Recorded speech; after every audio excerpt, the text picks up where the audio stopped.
can see. Yep, go for it.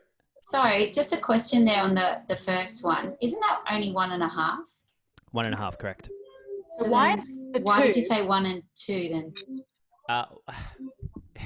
1.5.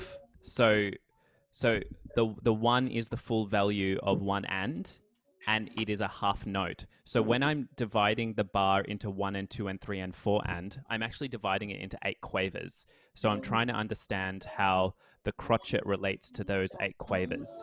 So it's 1.5 quavers. Oh, okay, yeah. But so it occurs over beats 2 1 and 2. So that and is technically not a half. It's just the subdivision of the beat. Yes, That's where the language can get a bit confusing. And 2, you're dividing it into 8 quavers. That makes sense to me. Yeah, yeah. So all I want to do, I'm constantly, when I'm sight reading, I'm constantly dividing things into quavers. Okay. So basically it's 1, 2, 3 because 3 quavers. Yes. Correct. Instead of 1 and 2. But yeah, I get it. Okay, bear with me, guys. Linz, I love you. Can you mute Ram? Oh, sorry. Jesus. Okay, so we've got 1 and, okay, so that's 1, 2 and, yeah? 1 and, 1, 2 and, 1, 2 and, okay? Any questions before I go on to the right hand? Okay, so we've got dotted quaver. Now the quaver, so what I want to do first is go, okay, where are my quavers? 1 and 2 and 3 and 4 and. So already I can see that the dotted quaver on the and of 3 is going to go, sorry, dotted crotchet is going to go for and 4 and. So I'm kind of working backwards at this point. And if I go back and look for the easier rhythms still, I'm going to see that the 2 and are occupied. So at least I can go 2 and. So that's me going 2 and the and of 3, holding that last note. So it's a bit of sort of, this is just my weird way of doing it. The and of 2 is tied over to 3. Now the tie is that curved line. It's only a tie if the note does not alter, if the note doesn't change or modify on the second time. So here we have an F and a G, and they're both tied to an F and a G. If those notes changed on the second beat, then it would actually mean that it's a slur, and that's actually a phrasing marking, okay? But right now, it's tied over to the F and the G, which says to me that you need to hold that note for that additional value. So now I can see that I've got 2 and. So that's 2 and, 2 and 3 and. So I'll piece it all together in a moment. Now, the basic form of this first rhythm is 2 quavers, but due to the dotted quaver, that changes things a little bit. So I need to subdivide even more. So I need to actually go 1, E, and I need to subdivide it into semiquavers. What I'm going to do is subdivide it to the lowest, to the smallest duration in order for me to pick it apart. So now I've got, when I say subdivide, it's like a sort of like a blueprint or a scaffolding for the beat. So those beats have to be placed on top of it. And when I'm visualizing beat 1, I'm now going to actually internalize 1 eander rather than just 1 and. So now I need more information rather than just the quavers. I actually need the semiquavers. I could even do that to, I could do demi-semiquavers if I wanted to, but it'd get a bit messy. So we've got the quaver. Cool. And now we've got a dotted quaver, which means that I'm adding a 16th note to the quaver. The 16th note is half of a quaver, okay? So does everyone understand up until that point how I've derived that equation? Yep. Yes. So now when I go back to my 1 eander, it means I know that this dotted quaver lasts for 3 semiquavers. Sure. Okay, because 1 quaver is 2 quavers, and then I'm just breaking it down really. So now it lasts for 3 semiquavers, which means that it's going to last for 1 E and. 1 E and. So now I know that it's 1 E and ah. that last semiquaver is going to be on the R. Wanianda. So now that's a very slow tempo. When we're looking at a song like this, I know through, I guess, experience, and a lot of you guys would know as well, that it's indicating a swung tempo. Because it's jazz standard. But then, yeah, so there's a slight lilt into beat 2. So I look at that rhythm now, and I'm going to get rid of my mess, because I see wani and a 2 and. So that's wani and a 2 and 3 and. Wani and a 2 and 3 and. So it goes like this. 1, 2, 3, 4. That's super slow. Okay, that's a very slow tempo. Any questions on that? That No. makes sense. It's hard without all the other little bits on it, but yes. Sure. I was like, let me get rid of my mess. No, but it I'll put makes it back. sense. I want to find something a little bit more theater, I guess. Daniele, do people ever write, instead of like writing quavers as 1 and, could you do kind of what Alinta was saying before, where you write 1, 2? Like if we're breaking the bar into quavers, like a 4/4 bar into quavers, could it be 1, 2, 3, 4, 5, 6, 7, 8, because there's 8 quavers in the bar? So would it be 1, 2, 3, 4, 5, 6, 7, 8, 9, 10, 11, 12, Generally, 13, 14, 15, 16, semiquavers, or no? the kind of the expectation would be to still Stick to divide 1, the 2, bar 3, to 4. 4, Sure. and to use the quavers as and. That That's makes from the sense. perspective that it's 4/4 and there's 4 crotchets, and we need to know that that's actually beat 1. It's not beat 7. It's beat 1, sure. beat 2. It's also going into say that generally in something that's 4/4, beats 2 and 4 are stronger. Mm-hmm. So beat 2 is stronger, beat 4 is slightly less strong, but still stronger. Di tu ga, di ga, di tu ga. This is like just standard pop rock stuff. Generally, in sort of classical world, it's 1 and 3. So if I start to sort of refer to them as up to 8, it just confuses the notion of beats 3 and 4, or rather beats 2 and 4. Mm-hmm. Now, of course, if you're in 6/8, or if you're in, I don't know, if the denominator, if that's the right word, I don't know.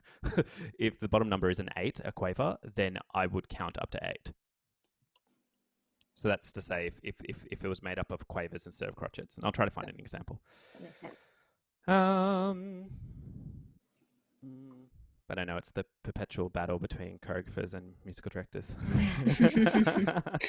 Sometimes I've counted in exactly at the same time. We've both gone 5, 6, and I've gone 1, 2. But it still works, you know. It's not the end of the world. Rem always gives me that shit. Oh, yeah, of course.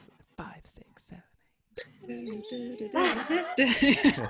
I would probably do 5, 6, 7, 8 too. Yeah. But you know that's One. it's cultural. Because they always, right? yeah. Because And when you 1, count in 2, a 3, band, 4. it's always.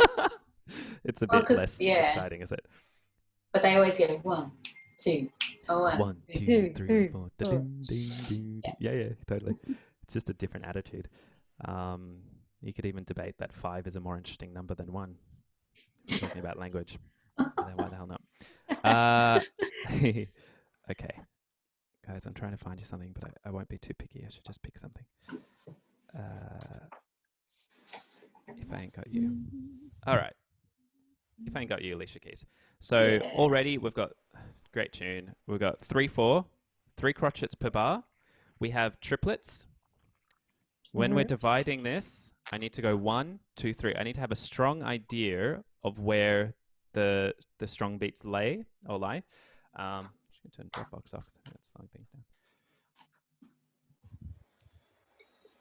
So I need to have 1, 2, 3. Now, when I'm subdividing triplets, I'm going 1 ender or triplet, but I'd prefer to actually know the beats that I'm doing.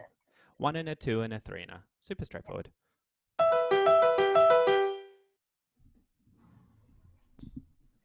Okay, so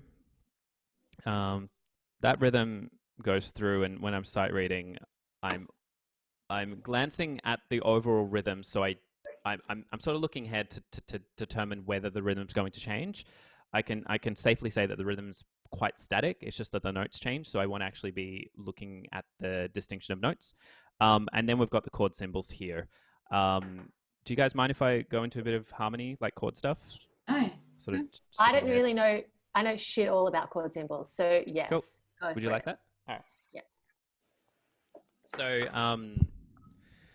we've already got when we have a major 7 chord, what's already implied is the major. Okay. So we got C major. Is everyone happy? I mean, how are we with triads? Just basic triads, at least. yeah. I mean, I know the kind of what's in a C major chord. Yeah. Yeah. So part of the understanding of chords, I think what I said yesterday as well, and last week, is familiarize yourself with the major scales as much as possible. Then once you're really familiar with the C major scale, you can think of it chords in 2 ways. You either think of the distance between the first, the second note, and the first and the next note. So it's going to be a major third, and that's going to be 4 semitones, and a perfect fifth, which is 7 semitones. Alternatively, you think about it in the major scale, and the major chord is going to be scale degree 1, scale degree 3, and scale degree 5. And I think if you have a better understanding of major scales, you're going to be able to recall your chords much better, rather than just thinking about the intervals every single time. So right now I've got my C major chord, which is made up of the major third and the perfect fifth. Alternatively, it's scale degree 1, 3, and 5 relative to C major. So it's important that you understand how C major works. When I see C major 7, the first kind of rule is it's C major. Okay, good. So it's purely built upon a standard, boring old 3-note C major chord. D, E, G. When I see the 7, it means that I need to build the 7th degree of C major. So again, knowing your scales is going to be really important. So scale degree 7 is a B. And all I need to do now is play a C and play a B. Now that's if it's major 7. If the major is not there, I play a B flat. And so that's actually functioning as a dominant 7, and I sort of touched on this last week. And we'll find some dominant chords later, but when it's a C major 7, it is asking you to play the 7th scale degree in that key. Yeah. Everyone pretty clear on that? That makes sense to me. What did you mean when you said that if it doesn't say major 7, what would it say? Would it say for you to play a B flat, what would it be saying? C dominant 7? Just C7. It would just say C7. So C7 is not C major 7. Yeah. C7 is different. Yeah. It's a point of a lot of confusion. Yeah.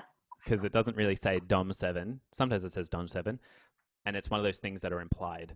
So C7 is the minor 7. That's the... there's a place for us. And then the C major 7 is actually the major interval. And does that apply for all scales? So if it's always a major scale, it'll say something like D major 7 or whatever it might be. And if it just says D7, it means it's the minor scale. Yeah, correct. Great. Well, technically, it's not the minor scale, but it's just a flattened 7. Yeah. Just to be a pedant about that. B minor. So this is going into our intermediate stuff that we did yesterday, but we were touching on major scales and touching on the relative minor. Sorry to throw a bit of information to you guys, but there's a couple different ways to look at this. Now, for example, I look at B minor and I think of D major.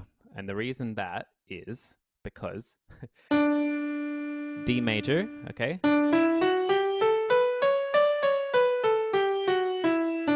B minor is the relative minor of D major. And the relative minor is a minor third down from the major scale that I'm working with.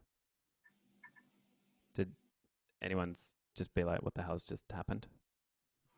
probably. Kind of get it, but it is. Maybe keep going. Yeah, I sort of went into Sorry, intermediate stuff. say that So again. I didn't suppose- get that, but go Yeah. on. Yeah. This and is where you lose me. Yeah. yeah, the alternate way of working out a minor scale, alternate way of working out a minor chord is going, if say, okay, it's 3 different ways. Say, for example, I knew my B major scale, which a lot of people don't. If I knew my B major, then all I would need to do is go 1, 3, 5, and then I need to flatten my 3, and then I've got my B minor. Okay, so let's just stop there. So basically, when you're looking at these chords and when they have numbers on them, you actually just need to look at the first portion of the chord label. Is it a B minor or is it a B major? Okay, often we get a bit confused with the numbers, but the numbers are just extra coloring on top. We can actually play that just as a pure B minor and it'll still sort of get the message across. So is everyone clear on how I built that minor chord? So BM means B minor. Little m, yeah.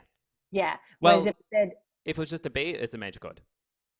if it was just a B, it's a major chord. But if it was B7, then it's a B, it's a major chord with a flattened 7th. Correct. And if it's a B little m 7, then it's a B minor chord with a 7th. With the 7th. And the 7th that it's going to ask for is that flattened 7. So they want this because they didn't say major. Sure. Yeah. Great. Yeah. So a Good little work. m means minor. Heaven. Now I understand what the fuck we're talking about. for those playing at home, because if I went B minor major 7, what do you think that does? I'm being cheeky now. B minor major 7. Does You're that all over mean it, Elise. the B minor chord with a non-flattened 7? Correct. Heaven. Yeah. There's just a major 7. So you hear this in a lot of sort of Bond, a lot of a lot of kind of tension, L.A. Noir sort of really cool. I'm absolutely in love with it.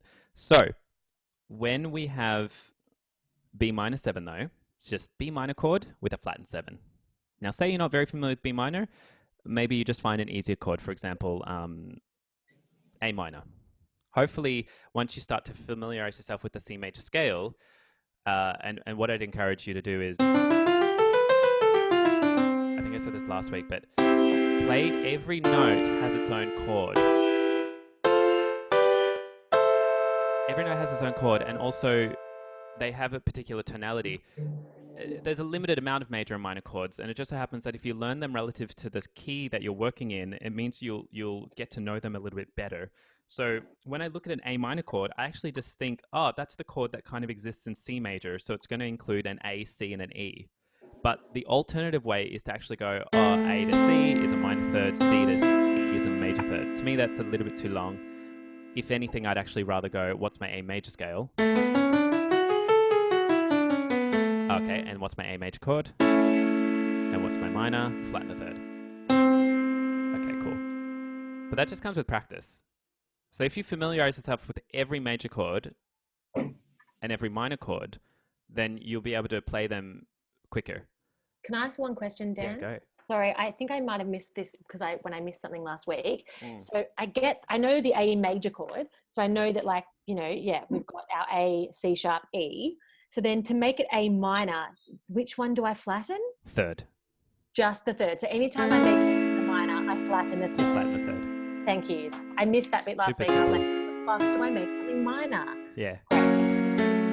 And it's what I refer to as tonality. So if I ask you what the tonality of this is, I'm going to say the answer will be major. And if I alter it, the tonality is minor. Okay. So now I'm looking at a song like this, and I'm seeing my C major. Cool. I'm going to add my major 7 to it. I've worked out my B minor 7. Okay, it's just a B minor with a flattened 7. And then my A minor 7. Now, those playing at home, A minor 7 is just 2 semitones down from B minor. So if I really wanted to, I could actually move my notes down a semitone until I make my way to A minor. Okay, that's a slightly tricksy way, but all I'm doing is keeping the shape and moving each note and just crawling it down until I find A minor. Because a minor 7 is going to be the same shape no matter what the note is, and B and A are just a tone away. So instead of actually working out the chord all over again, I've got my B minor 7, I'm going to creep my B down to an A, I'm going to creep the D down to a C, I'm going to creep it down to an E, and creep the next note. Okay, it's okay if you don't fully understand that right now. A, C, E, G. And now I've got my A minor 7 chord.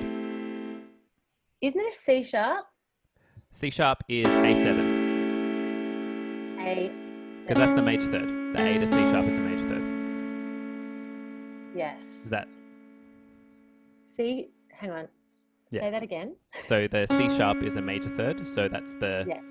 But the chord is calling for a minor, so it needs to have a minor third interval between the first and the second note. I think if you only flatten the third note when you're making it a minor. Okay. So again, confusion in language. You flatten the third scale degree. Oh, the third scale degree, not the third note. Correct. Winner. Correct. Thanks for bringing that up. No, that's good. That's one of those weird sort of confusion language things. Generally, we usually don't talk about the third note or the second note as if like where it's coming in the sort of stack of chords. Right. We always talk about the notes and the scale degrees relative to the scale it comes from. Okay. You're getting actually a bit intermediate right now, which Daniele, here can we I are. just quickly ask, the seventh on the A minor, was that a F sharp? Or did you play something else just then? This G? guy, it's a G. It's a G. So Because the G. But you flatten it? yeah, so there's my major 7. Now this knowledge Sorry, will it's come. not appearing on the keyboard. I'm only seeing two. Oh yeah, that's okay. Yeah, I'm just playing the interval right now. Sure. So I'm breaking this down. So I'm going from a minor. I'm thinking about the minor chord. Great, I've got the minor. I know the minor. Cool, that's fine. Now I'm thinking about the 7th interval. Okay, I don't want to worry about the minor chord right now. I just want to think about the interval between the first note and the 7th note. So my first sort of, kind of gut thing is, okay, maybe it's a major 7. All right. Actually, no, it's a minor. It's a minor chord, so I have to actually flatten the 7th note.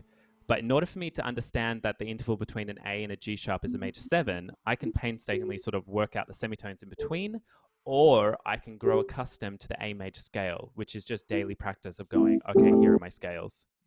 So that way I can go straight to my major 7. This is just process, right? You go, okay, major 7, cool, but it's not a major chord. I have to flatten the 7th by semitone. Okay. There's my minor 7 interval. And then I can fill it out. Did that? And it's also a minor third. Yeah, cool. Minor third, minor 7th. This is a great piece for anyone to sort of just pick up. It's all within your kind of learning scope. To a few diminished chords, a few major chords. The thing is, when we're comping something, or say you got a student or you're playing for someone, the trick, the skill to train is to actually not be thrown off by the numbers and just play the chords in their pure state. That is to say, without any coloring, without any numbers. So when I see C major, B minor, A minor, if my knowledge or my skill is not to a point where I can just call those 7ths in real time, I'm just going to play C major, B minor, A minor. Okay. That's really important. I'm just going to go bam, bam, bam. With practice, maybe. You notice I did some inversions there because I don't want to jump in root position. Okay, so we didn't really touch on inversions today, but I think we might do a part 2 on this tomorrow. Does that sound good? Yeah. Yes. Can I ask one other question? Sorry, Yeah. this is a really lame question, and everyone else probably knows. But No. see how so when it's just an M, a little m, that means minor. But then sometimes it's written A and then like MIN, like they write MIN, but that still means minor, right? Correct. There's no difference. It's just they've chosen Yep. to write extra letters. Great. Just that I checked. It's not a stupid question at all. In fact, I went through maybe several years of playing the piano, many years without actually knowing how to. I was just making assumptions because there's no sort of standard way. There are standard ways in different sort of circles that you move that you move in. So I'll sort of just rattle off a few, but a major can be seen as MAJ. It can be seen as a capital M. Sometimes it can be seen as a triangle, but very rarely. And minor can be a minus sign. It can be MIN. It can be a lower M. They're the most standard. But with most pop contemporary music, you should just see a lowercase m. But of course, you may see it MIN. Just to clarify, Daniele, the minus, when it's say B minus 7, it's always a flattened 7, yeah? Yeah, correct. Okay. Correct. So I guess what Elise was saying about deriving from the minor scale is not entirely wrong. It's just about that mindset. It's tricky because there's 3 different minor scales and sort of knowing exactly how to approach that. It's always a flattened 3rd and 7. Always a flattened 3rd, always a flattened 7. Yeah. So you can take any chord. Yeah. The 7 is only ever not flattened if either it says major 7 or it says capital M 7. Correct. Yep. Major 7, capital M 7, triangle 7, as I said before about the triangle. That's absolutely correct. Can I ask another question? Yeah. Going back into where you were looking at the C major chord, where it was like C major, B, or whatever it was, in that chord bracket, wherever we were, to the sheet music. Sheet music. Yes. So you were there, heaven. Okay. So can I ask a question? Looking at it as the notes on the stave, we've got like we've got like an E, a B, and a G, correct? E, a B, a G, and G, yeah. But where the hell's the C? C is in the bass. Oh, in the bass. Yeah. Okay. Because we're taking baby steps. Eventually, when we get to a point where we're spreading the chord over the piano, which just makes us sound a bit more fancy. If you just play a chord in root position without any bass, then it doesn't give the right musical context sometimes. This can sometimes sound, and this is getting a little bit tricksy, but the perception of this chord can sometimes sound a bit different because we need actual fundamental lower frequency to give us some structure. So I need to play to give us a bit more sense of structure. But also it's just the composition, it's a cooler way. It's actually a bit daggy to play the root note within the right hand, but that's going into like semantics of chords and what's considered cool and not. So you notice that there's a E minor.